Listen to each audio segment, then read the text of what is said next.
আব্দুল্লাহ কি করতেছ?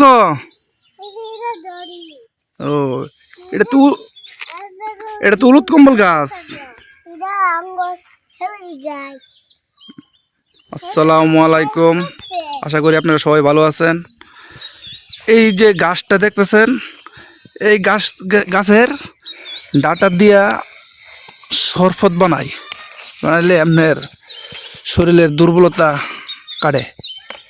গাছটি অনেক উপকারী। আমরা করি এটা উলুট কম্বল গাছ। আপনার এলাকায় কার এলাকায় কী গাছ কোন জানি না, আমরা এটা উলুট কম্বল গাছ করি।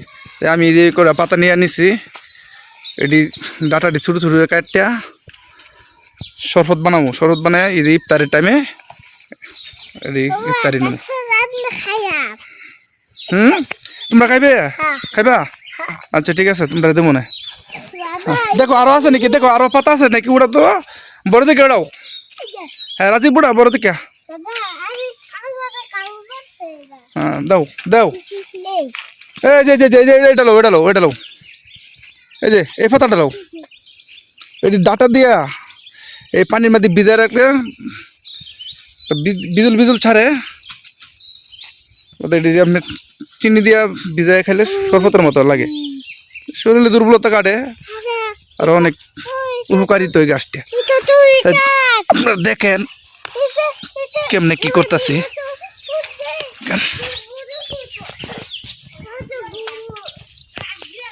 এই গাছটা মানুষে নিতে নিতে পাতাই নাই, সমস্ত পাতা নিয়ে গেছে।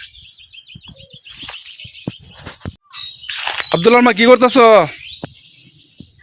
বিকালের লেগে রান্না করতেছি। কি রান্না করতেছ আজকে?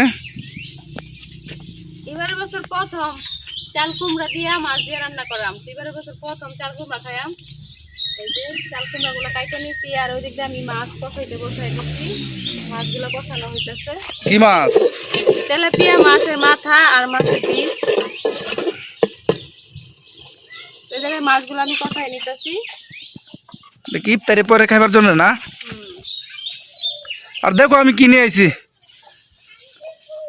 ও অনেক লাভ আছে, ভিজাইলে কি ওইব। দেখেন আপনাদের ভাইয়া কিনে আইছে, এগুলা কিন্তু খুব উপকারী একটা পাতা। এগুলা পাতাগুলা খাওয়া যায় না, যে ডালগুলা আছে এই ডালগুলা দিয়ে শরবত বানায় খাওয়া লাগে। এগুলা কিন্তু অনেক উপকার, যাদের শরীর চৈরা জায়গা, আবার অন্যান্য সমস্যা আছে মানে এগুলো আমি এখন কাইটা পানিতে ভিজায় রাখাম। এই শরবত কিন্তু অনেক উপকারের, শরীর চড়া গেলে খাইতে হয়, আবার শরীর দুর্বল লাগলে খাইলে দেখবে স্যালাইনের মতো কাজ করে, সাথে সাথে শরীরে একটা অন্যরকম এনার্জি পাওয়া যায়। তো এগুলোর নাম হচ্ছে উট কম্বল। তো আমরা কিন্তু উট কম্বল গাছই কই, আমাদের নেত্রকোনায় উট কম্বল গাছ কয়। তো অন্য দেশে কি কয় অবশ্যই কমেন্টে জানাবেন, আর এই পাতাগুলো কে কি চিনেন তাও জানাবেন। মাছগুলো খুব ভালোভাবে কষানো হয়ে গেছে, এখন আমি কাটে চাল কুমড়া দিয়ে দিতেছি।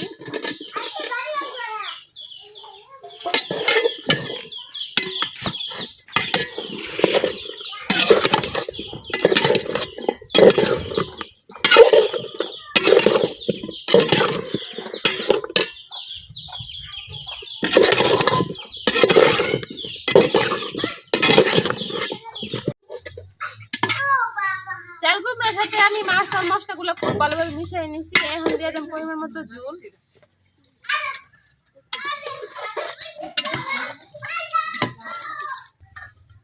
কুমড়া তরকারিতে কিন্তু বেশি পানি দিতে হয় না, অল্প পানি দিলেই হয়। আমি অল্প পানি দিয়ে নিছি।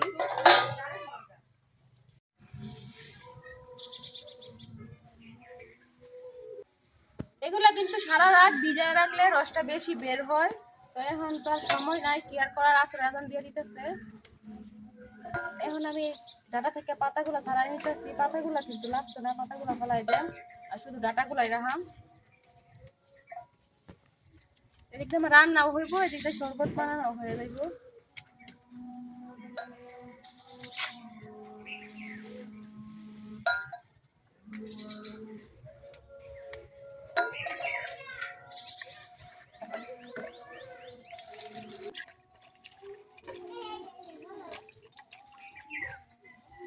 ডাটাগুলো আমি পরিষ্কার করে ধুয়ে নিছি, এখন কাইটা সরাসরি জগের ভিতরে রাখা দিয়ে।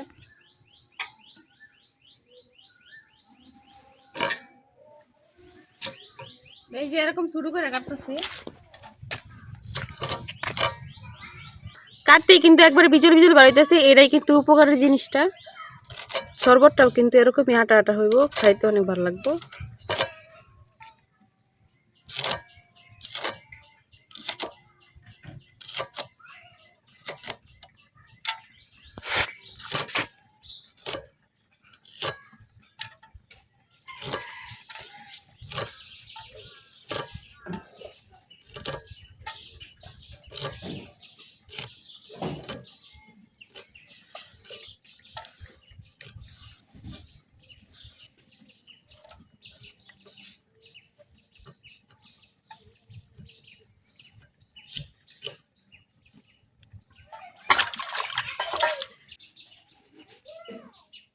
আব্দুল্লাহ একবার গাছ থেকে যে আবার টেকে লেবু করে নিয়ে এসছে, এটা কাটে রাখি, ইফতারের সময় খাওয়া যাবে। এই শরবতে কিন্তু লেবু ব্যবহার করা যাবে না, আর কিছু না, শুধু চিনি দিলে হবে। চিনিটা নিয়ে আসি, চিনিটা দাও।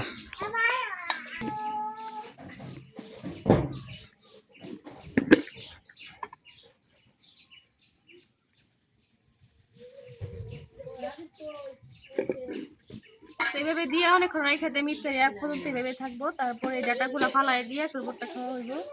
এদিকে আমার বাতেও বলক এসে পড়ছে, আবার বেগুন পুড়তে দিয়েছিলাম, বেগুনটাও পুরো হয়ে গেছে। তো আজকে ইফতারি পরে খাওয়ার জন্য রান্না করতেছি হইতেছে বেগুন পুরো ভর্তা, আর হইতেছে চাল কুমড়া দিয়া তেলাপি মাছ দিয়া।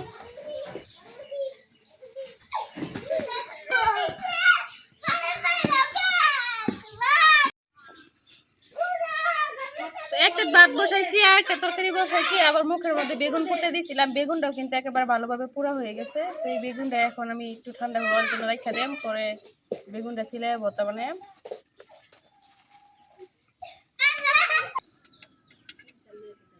তো এই ডাটাগুলা কিন্তু বেশিক্ষণ ভিজায় রাখা লাগে না, এই ডাটাগুলা আধা ঘন্টা 1 ঘন্টা ভিজায় রাখলে এনাফ। তো আধা ঘন্টা 1 ঘন্টা ভিজায় রাখলে শরবতটা খুব সুন্দরভাবে হয়ে যায়, এই জন্য আমরা এখনই ভিজায় রাখতেছি। বেশি সময় ভিজায় রাখলে আর কি বেশি রস বের হয়, এটাই। এই দেখেন কিছুক্ষণ হয়েছে ভিজাইছি, এখনই কিন্তু একবার এরকম লাসা লাসা হয়ে গেছে। ওই যে বিদলা ছাড়িয়েছে, দেখছো বিদল ছাড়িয়ে দিয়েছে। তো এখন আমি এইভাবে কিছুক্ষণ লড়াই নেম, চিনিটা গলাই দেম, নাহলে কিন্তু চিনিটা গলতো না নিচে থাকলে।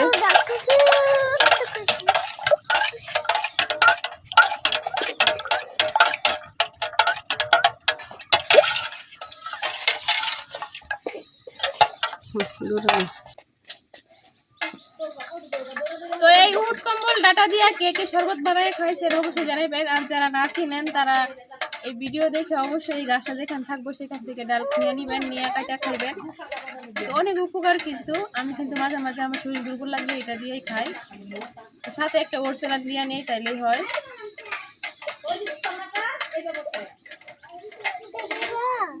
খাও। আমার তরকারিতে কিন্তু বড় ভাষা পড়ছে, আর ভাতও প্রায় হয়ে গেছে।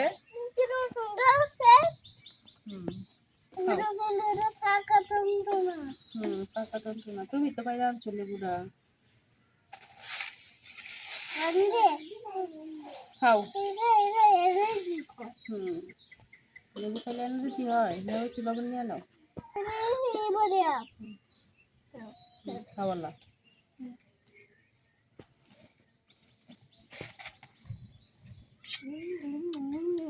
দাদা কামড়ে খাও।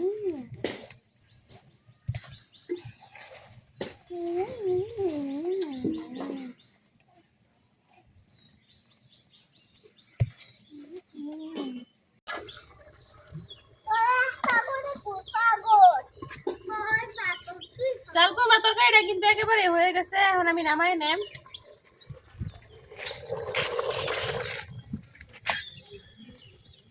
হ্যাঁ,